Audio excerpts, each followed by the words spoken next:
Hello and welcome. You are now looking at youtube.com and you were looking at a whiteboard animated video. And in this course, we're going to be discussing a process for you to be able to create your own whiteboard videos, regardless of which kind of software or particular service that you use. For example, there are some who use the service Powtoon, which creates animated whiteboard videos and presentations. Others use Sparkle, which strictly creates whiteboard videos. Others use sites like GoAnimate, Animatron, and even some use the desktop program TechSmith Camtasia.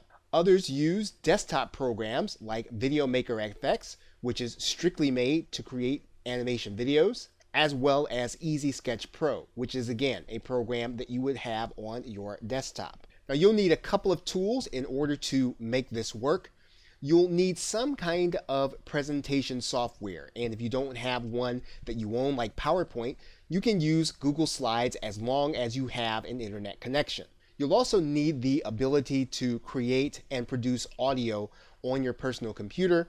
If you don't have a microphone or headset, there are very inexpensive options available, such as the Plantronics Audio 355, which plugs into your stereo jack so that you don't have to take up any of your USB ports. Now, although the process is going to be the same for most, if not all, video creators that we're going to take you through in this course, we're going to focus on using Sparkle, which is whiteboard videos.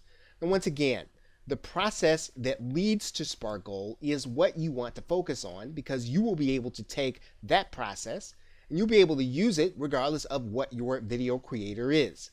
We will just focus on using this program so that you'll be able to see, so that you'll be able to determine the steps for your video. Okay, so with that, thanks, and I will see you in another video.